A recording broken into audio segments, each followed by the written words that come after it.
তাহলে তো হবে না। এই জন্যই আমরা প্রতিষ্ঠা শব্দ দ্বারা বলতে চাচ্ছি যে আমরা এই নির্ভেজাল তাওহীদ শুধু প্রচারেই থাকবো না, এটা কি করতে চাই? প্রতিষ্ঠা করতে চাই, এটা আমাদের লক্ষ্য। আর এই নির্ভেজাল তাওহীদ প্রচার এবং প্রতিষ্ঠার যে লক্ষ্য, এটা দুটো আয়াত বলার সময় নেই, শুধু আয়াত নাম্বারগুলো বলে দিই। সূরা জারিয়াতের 56 নম্বর আয়াত আল্লাহ কি বলছেন যে আমি মানুষ এবং জিন জাতিকে কেন সৃষ্টি করছি? একমাত্র আমার ইবাদত করার জন্য। তার মানে কি? তাওহীদ, মানে আল্লাহর ইবাদত মানে কি? তাওহীদ প্রতিষ্ঠা করা। এবং আল্লাহ নবী রাসূল পাঠাইছেন, সেখানে উদ্দেশ্য কি? নবী রাসূল পাঠানোর উদ্দেশ্যটাও কি? যে ওয়ালাকাদ বাআসনা ফি কুল্লি উম্মাতিন রাসূলা আন ইবুদুল্লাহ ওয়াসতানিবুত তাগুত। আল্লাহ নবী রাসূল পাঠাইছেন, সেটারও একটাই উদ্দেশ্য, সেটা কি? আন ইবুদুল্লাহ, তোমরা আল্লাহর ইবাদত করবে, আর কারো ইবাদত করবে না। আল্লাহর ইবাদতের বাইরে যা কিছু সেটাই তাগুত। ওটাকে কি করতে হবে? আল্লাহর ইবাদতের বাইরে যা কিছু আছে সব কি করতে হবে? ছেড়ে দিতে হবে। তাহলে এই যে দুটো আয়াত, সূরা নাহলের 36 আর সূরা জারিয়াতের 56, এই দুটো আয়াত থেকে বোঝা যাচ্ছে যে নির্ভেজাল তাওহীদ প্রতিষ্ঠা করাটা কি আমাদের লক্ষ্য। তা ঠিক আছে না? কোরআনের সাথে মিলল। তাহলে আমাদের এই লক্ষ্য উদ্দেশ্য কি না? আমাদের নিজেদের বানানো কোনো কিছু না। ক্লিয়ার? এটা কি বোঝাতে পারলাম? এই লক্ষ্যের সাথে কি আমাদের এক না হলে শায়েখ হোক আর মানে আলেম হোক আর জালেম আর জাহিল হোক, যদি কেউ একমত না হয় তাহলে কি ঈমান থাকবে তার? আমি একটু মানে একটু শক্ত করেই বলছি, কেউ যদি বলে যে এই লক্ষ্য উদ্দেশ্য আমি একমত না, ঈমান থাকবে? ঈমান তো থাকবে না। তাহলে আমরা ওই লক্ষ্য উদ্দেশ্য নিয়ে সমাজে কাজ করছি, বিষয়টা কিন্তু খুবই গুরুত্বপূর্ণ। বুঝতে পারলাম? এবার পরে আমাদের আরেকটা বিষয়, যে জীবনের সর্বক্ষেত্রে কিতাব ও সুন্নতের যথাযথ অনুসরণের মাধ্যমে আল্লাহ সন্তুষ্টি অর্জন করা। কোনো ব্যক্তির সন্তুষ্টি নয়, কার সন্তুষ্টি? আল্লাহ সন্তুষ্টি কামনা করা।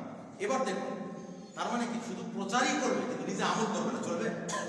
মানে সে মানুষকে হেদায়েতের জন্য অস্থির, মানে লাইট ধরে আছে, মানুষকে দেখাচ্ছে পথ, কিন্তু নিজের আলো দেখার কোনো মানে পরোয়া নেই। তাহলে হবে? এটা না, মানে সে নিজেও দেখবে, অন্যকেও দেখাবে, এইটা বলা হচ্ছে। তাহলে আমরা কি করবো? নিজেরা সাধ্যমতো কি করবো? এই জন্য যথাযথ অনুসরণ বলতে কি, অনেকে আছে না যে আংশিক মানে আংশিক ছেড়ে দেয়, আছে না এরকম সমাজে? যে কিছু বিষয় মানে, যেমন ধরেন আমাদের সমাজে যারা তাবলীগ জামাতের কাজ করে, এরা তাবলীগটা কিন্তু খালেজ ভাবেই করে, ঠিক না? দেখবেন ওরা কিন্তু বাড়ি ঘর ছেড়ে দিয়ে নিজেদের পকেটে টাকা খরচ করে কিন্তু যায়। পদ্ধতি ভুল হোক, কিন্তু এই ক্লাসটা তো ঠিক আছে যে ওরা তো মানুষকে আল্লাহর দিকেই টাকার জন্য যাচ্ছে, কিন্তু পদ্ধতিটা ভুল হওয়ার কারণে কি নেকি পাবে? উল্টা কিন্তু বেদাতি পদ্ধতি হওয়ার কারণে গুণাগার হবে, ঠিক না? এখানে আমাদের যেটা বলার উদ্দেশ্য সেটা হচ্ছে যথাযথ অনুসরণ মানে শুধুমাত্র তাবলীগটাকে নেওয়া। এখানে ইসলামের যতগুলো পার্ট আছে সবগুলো পার্টকেই সমন্বয় করে মানার চেষ্টা করে। পারবো না ইনশাআল্লাহ? আর এই সব কিছুর বিনিময়ে কার সন্তুষ্টি কামনা করবো? আল্লাহ। থাকবেন ইনশাআল্লাহ? এবার দেখুন পরের যে কথাটা, অনেকে আবার আমাদের বলতে পারে আপনাদের শুধু এটাই আছে, তাহলে আপনার রাজনৈতিক লক্ষ্য আছে না? এই পরের কথাটা আমাদের রাজনৈতিক লক্ষ্যটাকে আমরা স্পষ্ট করছি। সেটা কি? সেটা হচ্ছে সূরা, আচ্ছা এর আগের যে আয়াত, এই আয়াতটা আল্লাহ কি বলছেন? আল্লাহ কোরআনে অনেক জায়গায় বলছেন আলা লিল্লাহি দীনুল খালিস, তোমরা খালেস ভাবে আল্লাহর দ্বীনের জন্য কাজ করবে, তাই না? তাহলে আল্লাহর জন্য মানে কি? এটা আল্লাহর সন্তুষ্টি। সব কাজে কি করতে হবে? দ্বীনকে আল্লাহর জন্য একনিষ্ঠ করতে হবে, ওটাই উদ্দেশ্য আমাদের। সূরা জুমারে যেটা আল্লাহ বলছেন। এবার পরে দেখেন যে আকীদা ও আমলের সংশোধনের মাধ্যমে সমাজের সার্বিক সংস্কার সাধন করে। এটা কি লক্ষ্য? সামাজিক ও রাজনৈতিক লক্ষ্য। তার মানে আমাদের একটা রাজনৈতিক লক্ষ্য আছে। এইটা কি কোরআন দ্বারা প্রমাণিত কিনা এটা আমাদের একটু বোঝা দরকার, ঠিক কিনা? যে এই যে আমাদের যে আমরা বলছি আকীদা ও আমলের সংশোধন হলে এটাই হচ্ছে আমাদের কি সামাজিক এবং রাজনৈতিক লক্ষ্য, এটা কি কোরআন দ্বারা প্রমাণিত কিনা এটা একটু বোঝার দরকার কিনা নোট করতে হবে। সূরা নূর 55 নম্বর কত? সূরা নূর 55 নম্বর। ওখানে আল্লাহ বলছেন ওয়াদাল্লাহুল লাযিনা আমানু মিনকুম ওয়া আমিলুস সলিহাত লা ইস্তাখলিফান্নাহুম ফিল আরদ। আল্লাহ কি বলছেন? যে আল্লাহ ওয়াদা করেছেন তাদেরকে, কারা? যারা ঈমান এনেছে এবং কি করেছে? ঈমান আনার পরে সৎকর্মশীল হয়েছে। লা ইস্তাখলিফান্নাহুম ফিল আরদ। আরদ মানে কি? পৃথিবী বা জমি, ঠিক না? শুধু পৃথিবী বলতে কিন্তু পৃথিবীকেই গুটিয়ে ফেলা ঠিক না, কারণ পৃথিবীর বাইরেও তো অনেক কিছু, ওটাকে আমরা বলতে পারি এই জমিনেরই অন্তর্ভুক্ত বা যা আমাদের গণ্ডির বাইরে আছে।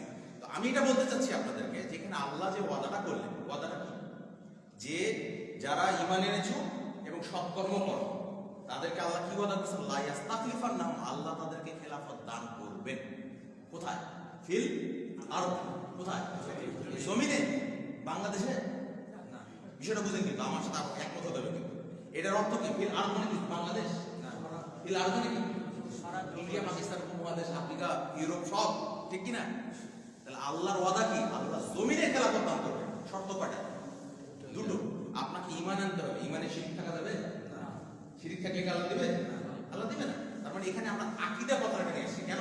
একজন ব্যক্তি বলতে পারে যে আমি আল্লাহকে মানি, তাহলে তার ঈমান আছে, বলবো না? একজন ব্যক্তি যদি বলে যে আমার আল্লাহর প্রতি ঈমান আছে, তাহলে তাকে কি আমরা বেঈমান বলবো? বলবো না, তার ঈমান আছে। এখন যদি সে বলে আমি আল্লাহকেও মানি তবে ভগবানকেও মানি, তাহলে কি হবে?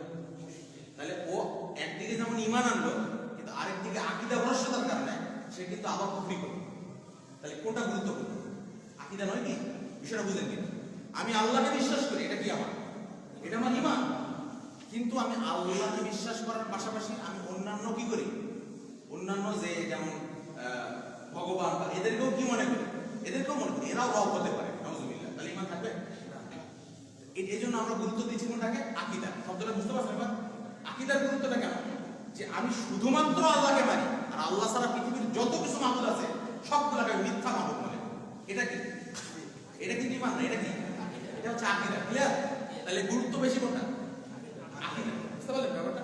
এই জন্যই দেখবেন বিগত যারা আমাদের সালাফগণ তারা কিন্তু আমলের চেয়ে আকীদার উপরে বই লেগে গেছে। কেন? কারণ আকীদার উপরেই মানুষের জান্নাত জাহান্নাম নির্ভর করে, আমল দিয়ে নয়। আপনাদের কয়েকটা কথা বললেই বুঝতে পারবেন। যেমন ওই যে একজন দেহ ব্যবসায়ী মহিলা, ঠিক না? ও যখন ওই কুয়ার মধ্যে এসে দেখলেন যে একটা কুকুর পানির জন্য ছটফট করছে, ওই কুকুরকে পানি পান করে জানাতে যায়নি। তার মানে আল্লাহ কিন্তু দেখছেন কি মূলত তার সে কোন অন্তর থেকে আল্লাহর জন্য কাজ করতেছে, সে কোন অন্তর থেকে জীবের প্রতি দয়া লাগে, এটা কিন্তু আল্লাহ দেখতেছে। এমনকি আমরা যদি যুদ্ধের কথাগুলো বলি, যে ওসাইরিন যে উহুদ যুদ্ধে শহীদ হলেন, এই ওসাইরিন কি ছিল? তিনি কিন্তু আসলে মুসলিম হয়ে যুদ্ধে যান, তবে যুদ্ধের একটা পর্যায়ে সে মুসলিম হয়েছে। তো তিনি যখন যুদ্ধের একটা পর্যায়ে মুসলিম হয়ে এক পর্যায়ে তিনি মারা যাচ্ছেন, এমন অবস্থায় কি হলো? তাকে এসে মুসলমান পক্ষে বলছে ওসাইরিন তুমি কেন এখানে? তখন ওসাইরিন কি বলছিল? যে আমি এই জন্য এখানে যে আমি আমার রাসূলকে বলে দিও যে আমি আল্লাহর প্রতি ঈমান এনেই যুদ্ধে আসছি, এবং আমি মারা গেলাম। তার বলার পরে তিনি কিছুক্ষণ পর মারা গেলেন। তখন আল্লাহ রাসূলকে যখন এই কথাটা বলা হলো, তখন আল্লাহ রাসূল কি বলছেন? যে আমালান কালিলান উজিরা বিহা কাসীরা, তিনি খুবই কম আমল করবেন কিন্তু সবচেয়ে বড় প্রতিদানটা নিয়ে চলে যাবেন। সুবহানাল্লাহ। এখান থেকে যেটা শিক্ষণীয় সেটা হচ্ছে কি, যে আমাদের আকীদাটা কিন্তু বিশুদ্ধভাবে রাখতে হবে, তবে আমাদের কি হবে? আমল কবুল হবে, নতুবা কিন্তু হবে না। এই জন্যই আমাদের গুরুত্বটা দিচ্ছি আমরা আকীদা। এখন আকীদা ঠিক করে বসে আছি, আমলের দরকার নেই, হবে? আকীদাও ঠিক করতে হবে, আমলও করতে হবে। কারণ ওই আয়াতে কি বলছে? ওয়া আমিলুস সলিহাত, যারা সৎকর্মশীল, যারা ভালো কাজ করে তাদেরকে আল্লাহ কি করছেন? লা ইয়াস্তাকিমুন, আল্লাহ বলছেন আমি খেলাফত দিব। একটা কথা মনে রাখবেন, রাষ্ট্র ক্ষমতা পাওয়া আর খেলাফত পাওয়া কিন্তু এক। এটা কি মানে বুঝেন? এটা বাংলাদেশের রাষ্ট্র ক্ষমতা মানে ইসলাম কায়েম করা আর খেলাফত কায়েম হওয়া দুটো কিন্তু এক না। এটা বুঝেন কি? একটা ভূখণ্ডের রাষ্ট্রনেতা হওয়া আর খেলাফতের যিনি খলিফা হন, দুটো কিন্তু এক না। বুঝতে পারছেন ব্যাপারটা? একটা সুলতান বা আমাদের আমির, রাষ্ট্র আমির, আর একটা হচ্ছে খলিফা, যিনি মানে গোটা পৃথিবীর খলিফা। বুঝতে পারেন নাই? তো আল্লাহ এখানে কোন ওয়াদাটা করছেন? খেলাফতের ওয়াদা করছেন। তাহলে আমরা যে রাজনৈতিক লক্ষ্য এবং সামাজিক লক্ষ্য নিয়ে এগিয়ে যাচ্ছি, এটা কিন্তু কোরআনের আয়াত দ্বারা সাব্যস্ত। বুঝতে পারলাম? তাহলে এই লক্ষ্য দেশের সাথে যদি কেউ বলে আমি একমত না, আমি আবারও বলছি, তাহলে তার ঈমান থাকবে? সেটা সব কোরআনকে অস্বীকার করা, তাই না? আমি মনে আশা করি বুঝাতে পারছি লক্ষ্য উদ্দেশ্যের বিষয়টা। তাহলে এটা মুখস্থ করতে হবে আমাদের, করতে হবে না? হবে না? মুখস্থ করবো তো ইনশাআল্লাহ, নাকি ওয়াদা? আল্লাহ কবুল করুন। এবার আসুন যে এবার আমরা আরেকটা বিষয় জানার চেষ্টা করি, যে আমরা 5টা মূলনীতির আলোকে আমরা এই কাজগুলো করে থাকি। যে কোনো মানুষের যদি তার উসুল না থাকে, মূলনীতি, তাহলে কিন্তু যেমন হাদিসের সহি জয়ীফ হয়েছে না? আপনি সহি আকীদার মসজিদে আসছেন, আপনি কথায় কথায় দেখেন না ইমাম সাহেব বলে হাযা হাদিসুন সহিহ, এই হাদিসটা সহি, তাই না? আর অন্য হাদিসকে কি বলে? জয়ীফ বলে না? এই যে সহি জয়ীফ বলার কিন্তু একটা উসুল আছে, এটা জানেন কি? এটা কিন্তু উসুল আছে, এমনি এমনি বলেন মুহাদ্দিসিনে কেরামরা কিন্তু এমনি বলেন না এই হাদিসটা সহিহ, মন চাইছে তাই বলেছে সহিহ, বিষয়টা কিরকম না? কিন্তু তদন্ত সাপেক্ষে এই হাদিসটাকে জয়ীফ বলছে, আর একটা হাদিসকে সহিহ বলছে। তো এখানে আপনাকে মনে রাখতে হবে যে আমার উসুলটা কি, আমি কোন উসুলের ভিত্তিতে একজন মানুষকে বলবো যে এই উসুলের ভিত্তিতে আপনার সাথে ঐক্য হয়েছে। আজকে কিন্তু ঐক্যের কথা বেশি বলা হচ্ছে, তাই না? ফেসবুক, ইউটিউব, টুইটারে বেশিরভাগ কি কথা আসছে? ঐক্য। কিন্তু ঐক্যের তো একটা মূলনীতি লাগবে না? আপনি এমনি ঐক্যের কথা বললে হবে? আপনি কোন স্বার্থে ঐক্যের কথা দাগ দিচ্ছেন? বাংলাদেশ আহলে হাদিস যুব সংঘ এবং আহলে হাদিস আন্দোলন বাংলাদেশ সুনির্দিষ্ট মূলনীতির আলোকে মানুষকে ঐক্যবদ্ধ দাগ দিচ্ছে। দেখেন, এর সাথে যদি আপনি একমত হতে পারেন তাহলে ওয়েলকাম আপনাকে, কিন্তু এর সাথে যদি আপনি একমত না হন তাহলে তো আপনার সাথে ঐক্য হবে কি করে? তার প্রথম লক্ষ্য তো শিখে দেখেন, কিতাব ও সুন্নাতের সার্বভৌম অধিকার প্রতিষ্ঠা করা। তার মানে কি? ব্যক্তির অধিকার না, কোন ব্যক্তি কি বলে আমার যায় আসে না। আমার নিজের মাথাকে আল্লাহ এবং তার রাসূলের বিধানের কাছে কি করতে হবে? নত করতেই হবে। যদি করতে পারেন তাহলে আপনার সাথে ঐক্য হবে, কোনো সমস্যা নেই। আপনার যদি মনে হয়, এই যে আমার এই বক্তব্য কিন্তু লাইভে হয়ে যাচ্ছে, আমাদের যদি কোনো কার্যক্রম যদি কোরআন সুন্নাহর খেলাফ হয়, আমরা কোঅর্ডিনেট ইনভাইট করছি সেই সাহেবদেরকে যে আপনারা প্লিজ আসেন, আমাদের সাথে বলেন যে আমাদের এই আমলটা কোরআন সুন্নাহ দ্বারা প্রমাণিত হবে। আমরা কি পালাই গেছি?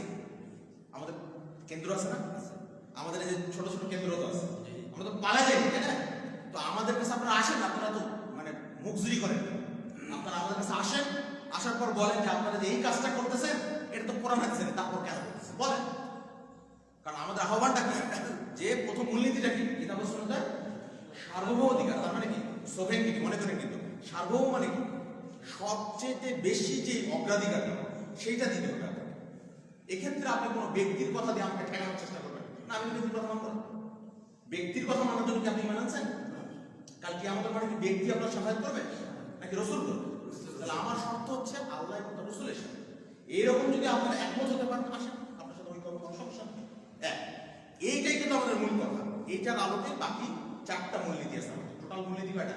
5টা। কিন্তু এই প্রথম মূলনীতিটাই মূল, এটাই ফার্স্ট আর এটাই ফাইনাল। এটার এই ব্যাখ্যা সাপেক্ষে বাকি 4টা। যেমন দেখেন, 2 নম্বর হচ্ছে তাকলিদে শাখসি বা অন্ধ ব্যক্তি পূজা। অন্ধ ব্যক্তি পূজা আছে না? এই অন্ধ ব্যক্তি পূজা আপনার থাকা যাবে, রাজি আছেন? এই অন্ধ ব্যক্তি পূজা থাকলে আপনার সাথে ঐক্য হবে না, বাস সোজা কথা। আপনি কোন শাহেকের নাম করতে পারেন যায় আছে, কারণ পৃথিবীর সবচেয়ে বড় শাহেকও যদি কোরআন সুন্নাহর বিপরীত কথা বলে তার কথা আমি নিব? ইমাম আবু হানিফা রাহমাতুল্লাহি আলাইহি, তিনি কি কম বড় আলেম? বলেন, ওনার মতো আলেম কি পৃথিবীতে আসবে? বলেন, আসবে কি? বা আমাদের যদি বড় বড় সাহাবীদের কথা বলি, সাহাবীদের প্রসঙ্গ নাই গেলাম, ইমাম আবু হানিফা দিয়ে উদাহরণ, যে ইমাম আবু হানিফা রাহমাতুল্লাহি আলাইহি যে ফতোয়ার ক্ষেত্রে যে বিষয়গুলো কোরআন হাদিসের সাথে কন্ট্রাডিক্ট করে, আমরা কোনটা মানি? ইমাম আবু হানিফার কথাকে ফেলে দেই, হাদিসকে গ্রহণ করি। এটা আমাদের উসুল নাকি? এটা আপনি খুব সহজে বোঝেন। কিন্তু আপনার যে পছন্দনীয় শায়েখটা, আপনার যে অনুসরণীয় শায়েখটা, তার যখন কোন একটা বিষয় কোরআন হাদিসের বিপরীত যায়, কই তখন তো আপনি মানেন না। আমি কি বোঝাতে পারলাম না? যে তখন আপনি মানেন না, তাহলে আপনার সাথে মনে হবে? আপনার সাথে প্রয়োজন হচ্ছে না। দুটো। 3 নাম্বার কি? ইজতিহাদ বা শরীয়ত গবেষণার দুয়ার উন্মুক্ত করা। যে কোনো যুগেই নতুন নতুন সমস্যা আসবে না? যেমন দেখেন, আজ থেকে 20 বছর আগে এই মোবাইলের এত বেশি অ্যাভেলেবেল ব্যবহার কি ছিল? ছিল না। কিন্তু এখন আমরা মোবাইলে কোরআন পড়তেছি, মোবাইলে আমরা কথা বলতেছি, সালাম দিচ্ছি, তাই না? এই সবগুলো কাজ আমরা করতেছি কিনা? তাহলে এটা কিন্তু একটা ইজতিহাদি ব্যাপার। এটা কি কোরআন হাদিসে আছে? তাহলে এটা ইজতিহাদি ব্যাপার। তাহলে বোঝা যাচ্ছে যে এটা কি বন্ধ করে দিতে হবে নাকি এটা উন্মুক্ত রাখতে হবে? কারণ যুগের পরিভাষা আগামীতে আরো নতুন আসবে, তখন আমাকে আরো নতুন নতুন গবেষণা করতে হবে, সেই গবেষণা আমাকে মানতে হবে।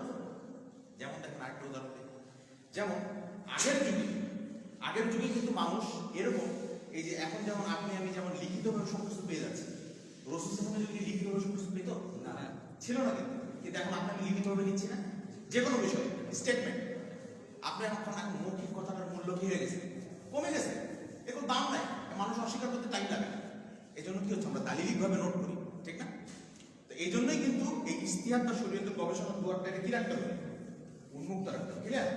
এরপর দেখেন, আবার এটা অবশ্যই খেয়াল রাখবেন, এই ইজতিহাদটা কোরআন হাদিসের যদি অনুকূলে থাকে তাহলেই গ্রহণীয়।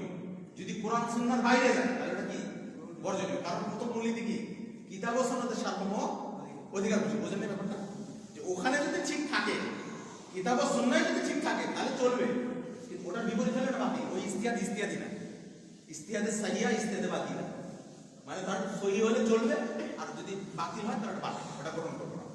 4 নাম্বার হচ্ছে সকল সমস্যা ইসলামকেই একমাত্র সমাধান মনে করতে হবে। আপনি এটা মনে করা যাবে না যে ইসলামের বাইরেও সমাধান থাকতে পারে। এই যদি মনে করেন, সাথে সাথে আপনার ঈমান থাকবে না। বুঝলেন ব্যাপারটা? ইসলামের মধ্যে সব সমাধান আছে না? আমি আপনাদের এখানে একদিন বলছিলাম মনে হয় যে আমার একটা বিষয় জানা নেই, তার মানে কি ইসলামে নাই না?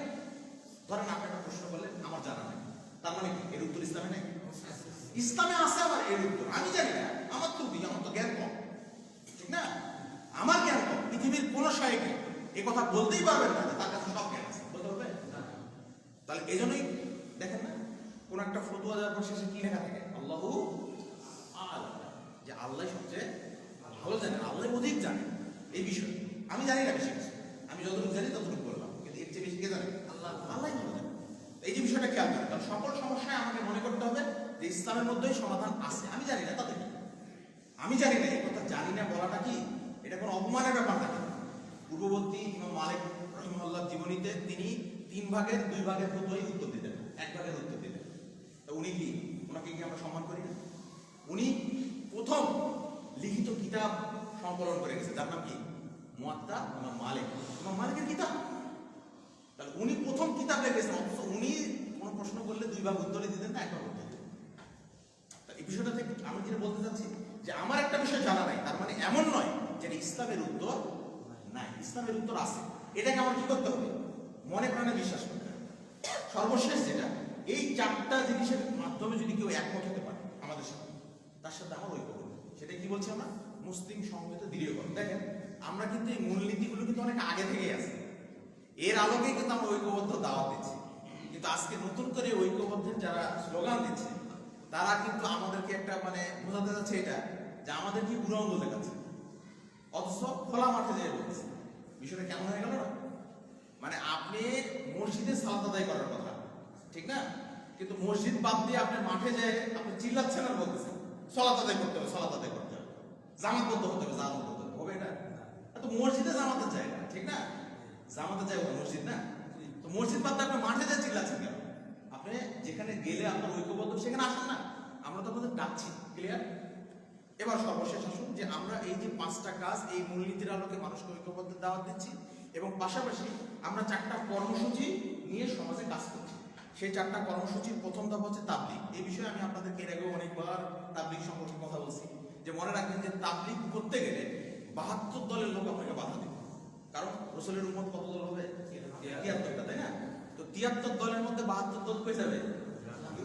72 দলের লোক তো দাওয়াত দিবে, সমাজে দাওয়াত দেবে না? ওই 72 দল দাওয়াত দিবে না, দিবে না? বলেন, দিবে না?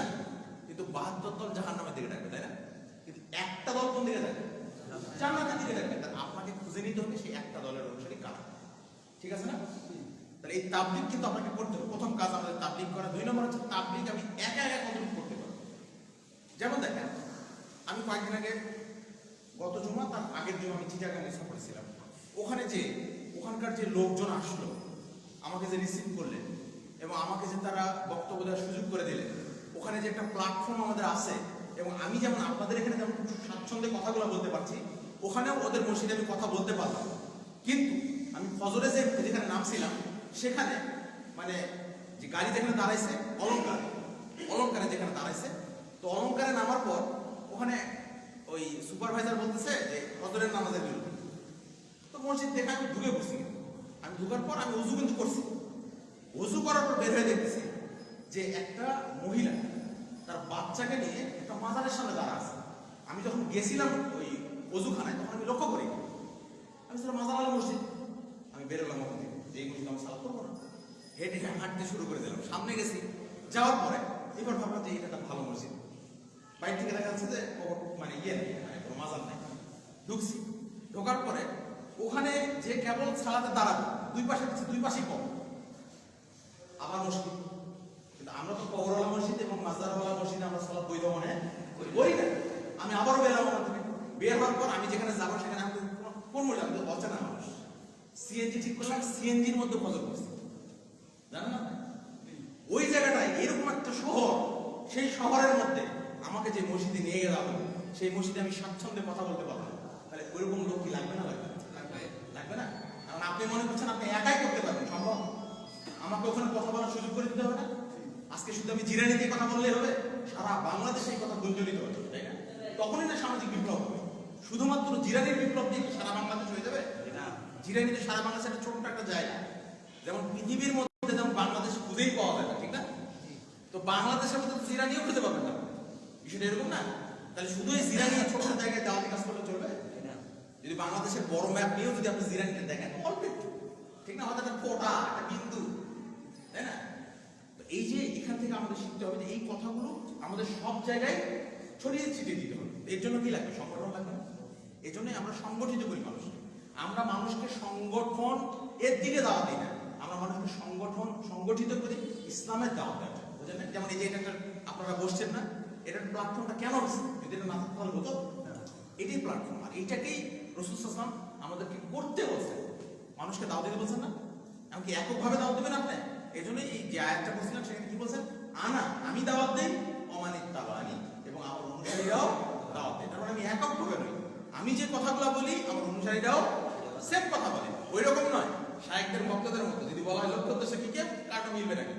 আপনি একটু তদন্ত করে দেখেন যে যারা শায়েখদের ভক্তি করে এদের 5 জনকে আলাদা করে কারণ বলে তার বন্ধ আপনার লক্ষ্যটা কি দেখবেন, একরকম বলবে, আরেকজন বলবে, ইন্ডিভিজুয়ালি আলাদা আলাদা ভাবে আপনি জিজ্ঞাসা করে দেখেন, তাদের কিন্তু দেখবেন উত্তর মিলবে না, এক হবে না। 3 নম্বর যেটা, সেটা কি? 3 নম্বর কর্মসূচি প্রশিক্ষণ হচ্ছে না? হচ্ছে কিনা? এই প্রশিক্ষণ ঘন ঘন হওয়া দরকার না? যত বেশি প্রশিক্ষণ হবে তত বেশি আমরা প্রশিক্ষিত হব, আর প্রশিক্ষিত মানুষ দিয়ে আগামীতে সমাজ সংস্কার করা সহজ হবে ইনশাআল্লাহ। আর যেটা 4 নম্বর সেটা হচ্ছে তাজদিদে মিল্লাত, যেটা আমাদের মূল লক্ষ্য। এই তাজদিদে মিল্লাত নিয়ে আমি ইনশাআল্লাহ যুব সমাবেশে কিছু কথা বলবো। এখন শুধু এইটুকুই বললাম যে আমাদের তাজদিদে মিল্লাতের আমাদের যে 3টা কাজ, এই 3টা কাজকে আমরা কিন্তু সামনে এগিয়ে নিয়ে যাচ্ছি। একটা হচ্ছে শিক্ষা সংস্কার, একটা হচ্ছে অর্থনৈতিক সংস্কার, একটা হচ্ছে নেতৃত্ব সংস্কার। একটু টাচ দেই যেটার গুরুত্বটা কত। আপনারা বসবেন না বসবেন সেটা আপনাদের ব্যাপার, তবে জুমার পরে ইনশাআল্লাহ আমি এই টপিকের উপরে কিছু কথা বলবো। আমি আবারও বলছি, নেতৃত্ব সংস্কার দরকার আছে না নাই? যেমন দেখেন, আমানতদার কি নেতৃত্ব এখন আছে সমাজে? যদি থাকে তো তার নাম বলেন। আমানতদার নেতৃত্ব কি সমাজে আছে? নাই। কিন্তু এমনকি করোনার মুহূর্তেও পর্যন্ত দেখেন না, চাল পানিতে ফেলাই দিচ্ছে ভয়ে, ঠিক না? কারণ র্যাব আসবে বা ডিবি পুলিশ আসবে, তদন্ত করবে, তাই তার মানে করোনার মধ্যে আর শিক্ষা নেই। তাহলে এরকম আমানতহীন নেতৃত্ব থাকলে সমাজকে পরিবর্তন করা সম্ভব না। তাহলে এখানে কিন্তু আমানতদার নেতৃত্ব লাগবে না? এখন আপনি শুধু সালাত আদায় করলেন, বাড়িতে চলে গেলেন, শায়েখদের বক্তব্য শুনলেন, শুধু কি এইটুকু সীমাবদ্ধ থাকলে হবে? আপনাকে সমাজে একটা নেতৃত্ব কায়েম করতে হবে, যারা আমানতদার একটা মানুষ বলবে যে এই ছেলেগুলো যদি দেশের ক্ষমতায় যেত বা এই ছেলেগুলোর হাতে যদি দেশের সম্পদ যদি বন্টন করতে দেওয়া হতো, তাহলে এরা 1 টাকা নষ্ট করতো না। এরকম একটা দরকার আছে। এইটা যখন আল্লাহ যখন প্রত্যেকটা মানুষের মুখে মুখে যদি বলে নেয় যে এদেরই দরকার আগামীতে, কারণ এরাই আমাদের কি করে, আমাদের সম্পদের রক্ষা এরাই ভালো করতে পারবে, এদের কাছে যদি টাকা নষ্ট হবে না, সেটা কায়েম করার দরকার আছে না? এখন এটা কি আপনি শুধুমাত্র পার্লামেন্টে করলেই হবে? সমাজের তৃণমূল জায়গায় করতে হবে, এমনকি পরিবারেও করতে হবে, বুঝলেন না? পরিবারের নেতৃত্ব আছে না? এই পরিবারের নেতৃত্বের ক্ষেত্রেও স্ত্রীর সম্পদ কতটুকু পাবে, তাই না? বা স্ত্রী কতটুকু হক রাখে আমার, এটা বুঝে দিতে হবে। আমি নেতা, বাড়ির কর্তা, এবার দেখা যাচ্ছে যে আমার সমাজে যারা যা কিছু পাবে তাদেরকে আমাকে সুষ্ঠুভাবে দিয়ে দিতে হবে। আমানত দায়িত্ব, এটা কি লাগবে না? আল্লাহ তাআলা যেন আমাদেরকে এর উপরে, আমি ইনশাআল্লাহ কথা বলবো, শিক্ষা সংস্কার নিয়ে আমাদের যে কাজগুলো হচ্ছে, আপনারা আলহামদুলিল্লাহ আশা করি আপনারা জেনে খুব খুশি হবেন যে আলহামদুলিল্লাহ আমরা সব জায়গা থেকে আলহামদুলিল্লাহ সংস্কারমুখী কিছু পজিটিভনেস পাচ্ছি সব জায়গাতেই। গত একটা সুসংবাদ দিয়েই রাখি, গত জুমার দিন আমার প্রোগ্রাম ছিল গাজীপুরে। সেখানে গাজীপুরে যখন প্রোগ্রাম করলাম, ওখানে একজন শিল্পপতি বসানো ছিল। তো আমি আলোচনা শেষ করার পর যখন বসছি, উনি আলোচনা করার শুরুতেই বললেন যে আমি বাংলাদেশ আলেদের যুব সংঘের একজন কর্মী হতে চাই। ওই শিল্পপতি বলছে, তারাই বলছে আমি বাংলাদেশ আলেদের যুব সংঘের একজন কর্মী হতে চাই। যদিও ওনার বয়স আমাদের চেয়ে অনেক সিনিয়র, যুব সংঘ আসলে তো যুবকদের, তাই না? ওনার সিনিয়র, কিন্তু ওনার আবেগটা এটা যে আমি বাংলাদেশ আলেদ যুব সংঘের একজন কর্মী হতে চাই। ইভেন উনি ওখানে একটা বড় অঙ্কের টাকা ডোনেট করছে। আমি আপনাদেরকে এটাই বলতে চাচ্ছি যে সব জায়গায় কিন্তু আমাদের কথাগুলো আমাদের মানুষ গ্রহণ করছে, এবং মানুষ কিন্তু এখন বুঝতে শিখতেছে যে এখন আগামীতে যদি আমাদেরকে চ্যালেঞ্জ ছড়ে দিতে হয়, তাহলে আমাদের বাতিল সংগঠনগুলোর বিরুদ্ধে আমাদেরকে হক সংগঠন দিয়েই প্রতিবাদ করতে হবে। আপনি এককভাবে বললে পারবেন না, পারবেন না। আপনি যদি দেখেন জাতিসংঘ কিন্তু একটাই মানে সংগঠন, তাই না? জাতিসংঘের কতগুলো অঙ্গ সংগঠন আছে জানেন? জাতিসংঘের কিন্তু অনেকগুলো অঙ্গ সংগঠন আছে। এই অঙ্গ সংগঠনগুলো কেন তারা কায়েম করছে? বিভিন্ন এজেন্ডা দিছে যে এই তোমাকে, এই যে তোমার কাজ এটা, তুমি এটা দেখবা, তুমি ওই কালচার দেখবা, তুমি শিক্ষার এই ব্যাপারটা দেখবা, এই দেখেন এভাবে কিন্তু তারা ছড়িয়ে ছিটিয়ে দিছে। এমনকি আন্তর্জাতিক আইনগুলো তারাই তো তদন্ত করে, তাই না? আর যারা তাদেরই ঢোকর গেলে আমাদের একজন খুব ঘনিষ্ঠ ভাই বলছেন যে তার কে বা কারা তাকে বলতেছে যে আসলে আমার তো এখন এই সমস্ত কথা বলা যাবে না। মানে আমরা যে কথাগুলো বলে থাকি যে আমরা চাই এমন একটি ইসলামী সমাজ যেখানে থাকবে না প্রগতির নামে কোনো বিজাতীয় মতবাদ, থাকবে না ইসলামের নামে কোনো মাঝারি সংকীর্ণতাবাদ, এই ধরনের বিসিএস ক্যাডার দিয়ে আর এই সমস্ত উচ্চ শিক্ষিত ব্যক্তি দিয়ে সমাজ কি পরিবর্তন করা সম্ভব? যারা আগেই ঢোকর গিলে নেয় যে ঠিক আছে আপনি যা বলবেন তাই, কোন সংবিধানে যা আছে তাই। সংবিধানে কি আছে? সংবিধানের যেটা আমরা বাধ্য হয়ে মানছি কিন্তু আমরা মন থেকে মানি না। আপনারা কি মন থেকে মানেন? না।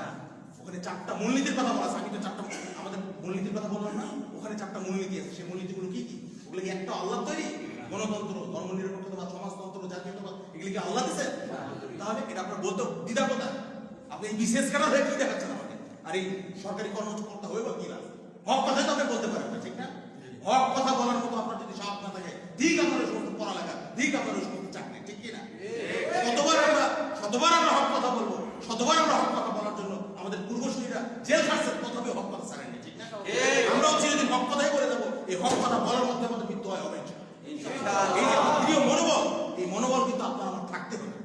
থাকবেন ইনশাআল্লাহ? ইনশাআল্লাহ। করবেন তো ইনশাআল্লাহ? ইনশাআল্লাহ। থাকবেন তো জুমার পরে ইনশাআল্লাহ? বেশি সময় নেব না, অল্প কিছু সময়ের মধ্যে আমি ইনশাআল্লাহ আলোচনা শেষ করে দেব। আমি আজকের এখানকার যে প্রশিক্ষণ, আশা করি আপনাদেরকে লক্ষ্য উদ্দেশ্যটা, মূলনীতিটা, কর্মসূচিটা বোঝাতে পারছে কি? একটু ধারণা তো দিতে পারছি। এখন বাকিটা একটু পড়াশোনা করে নিতে হবে। আমাদের এই ছোট্ট একটা লিফলেট আছে, আমি কিন্তু এর উপরেই কথা বলবো। তো আপনারা এটা একটু তদন্ত করবেন, এটা ব্যাপক একটা অর্থবোধক বিষয়, এটা একটু জানার চেষ্টা করবেন। এই বলে আমি আমার আলোচনা শেষ করছি। সুবহানাকা আল্লাহুম্মা ওয়া বিহামদিকা আশহাদু আল্লা ইলাহা ইল্লা আনতা আস্তাগফিরুকা ওয়া আতুবু ইলাইক।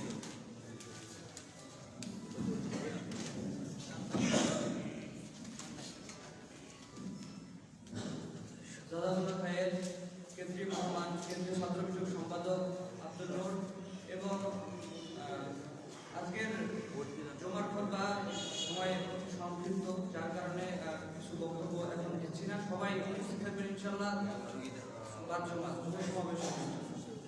আর আমাদের সুন্নতি নিয়মে সবাই বৈঠকি দান করবেন, আমাদের দায়িত্ব যারা আছে বৈঠকি দান করবেন। সুবহানাকা আল্লাহুম্মা ওয়া বিহামদিকা আশহাদু আল্লা ইলাহা ইল্লা